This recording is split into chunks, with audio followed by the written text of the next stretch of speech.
when it comes to productivity, one of the things that we want to avoid the most is distractions, right? Because distractions are hindering us. They're keeping us from reaching our goals and reaching our potential. But then again, like everything in life, I believe it's a double-edged sword. And there are times that I do believe that distractions are good, that they're necessary. So in today's video, let's talk about good distractions and bad distractions. And sometimes when you might need a distraction to kind of break up the monotony and the everyday rigmarole that's going on inside your mind. So let's just jump into it. Gotta talk about my life as I see it. What's going on, guys? Welcome back to the channel. Now, if you're new here, my name is Jonathan Moore. I have a visual media company. I'm a creative entrepreneur, and I like to make videos like these for other creatives out there who are trying to build a life on their terms and get it how they live. So now back to the topic at hand, which is distractions, okay? Now, when it comes to productivity, you're trying to increase your output, distractions is one of those things that we want to avoid. Now, there are good distractions and there are bad distractions, but usually distractions have a negative connotation. So let's talk about first some bad distractions, right? And then we'll talk about some good ones, and maybe every once in a while how, you can really benefit from a good distraction. So first up is the bad distractions. So what is a bad distraction?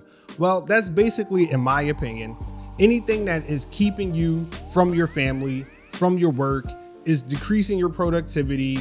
It's just keeping you away from your goals and everything else that you're trying to achieve. Distractions could be bad habits, they can be vices, but in my mind, a bad distraction is basically anything that's keeping you away from things that are important to you. A list of these things would be something such as social media. Now, don't get it twisted. I love to mindlessly scroll on social media like I know a lot of us do, okay? And I actually look forward to certain times of the day where I am just mindlessly scrolling on social media.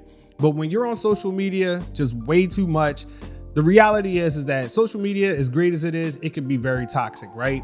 It can breed a lot of jealousy. It can breed a lot of envy, a lot of insecurity, right? Because for the most part, it's somebody's highlight reel, right? People are usually posting up all the great things and how wonderful their life is and blah, blah, blah, blah, blah on social media, right? And I'm not saying that we don't like those things. I'm not saying that we don't like to see those things.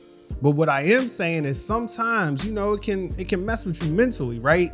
And then also, if you're on social media just killing time because you have really nothing else to do, okay, then in my opinion, that's when you're, having a bad distraction. Now, another bad distraction, in my opinion, is news, okay? Especially cable news, right? We all know the narrative around mainstream media where it's like, fake news, you can't trust the news, this, that, and the third.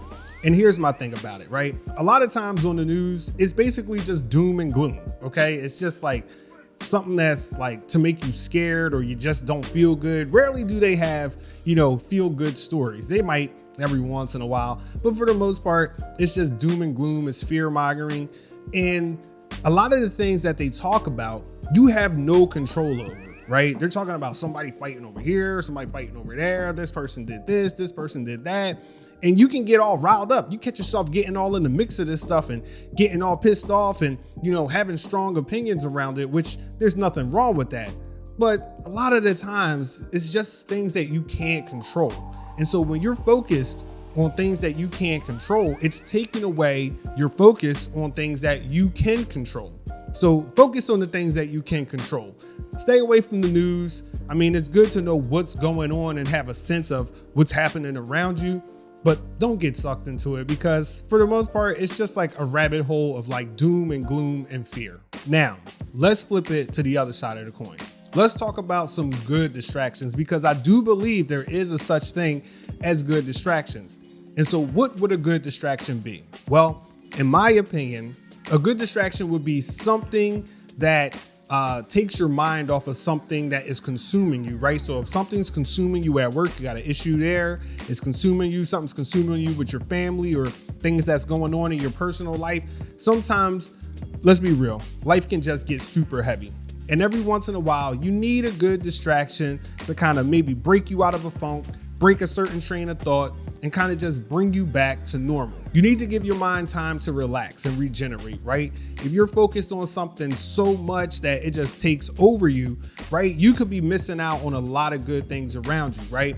And sometimes you need that distraction, right? To bring those good things back into your vision. It's like when somebody says, stop and smell the roses, right? You could be so focused that you're missing all of these beautiful things that are going on around you. So there's nothing wrong with shutting your brain off every once in a while and just taking a chill pill.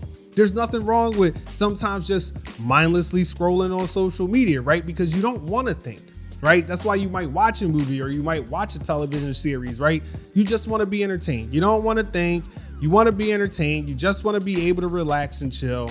And at those times, that's when, those are good distractions. Now, another thing about good distractions is sometimes in those distractions, you find inspiration, right? You have something that's on your mind, it's plaguing you. You don't really know how to deal with it. You get distracted. You go do something. You go play mini golf. You go for a walk, right? You start watching cat videos on Twitter. I don't know. But sometimes in those distractions, you find that little bit of a creative spark, right? And then you come back to your problem with a new set of eyes, right? Your mindset shifted a little bit. And so now you have new and different ways to continue to deal with the things that are going on in your life. And like I said, I believe that a lot of things in life are a double-edged sword, right? It's good and there's bad. There's no one thing that is one without the other. There's always a trade-off, right? There's always something. There's an action and a reaction, right? We all know that. That's law. That's not law, but it's like science, right? It's like whatever. All right, you know what I'm saying, okay? What I'm saying is this. At the end of the day, you have good distractions and you have bad distractions, okay? So the word distractions isn't a bad thing, okay? It's not bad. Doesn't mean that, you're doing whatever, blah, blah, blah, blah, blah. All right. Basically, sometimes you need a good distraction to kind of get you to where you're going and kind of get your mind off of things. And for the bad distractions out there, all you have to do is be able to recognize those so you can change course, just shift it a little bit when you see yourself going down that rabbit hole. So that's it for my random thoughts of the day. I hope you found that useful and helpful. Maybe, I don't know. But for all my people out there who are trying to build a life on their terms and get it how they live, this is your man, Jonathan Moore, and I'm signing out. Peace.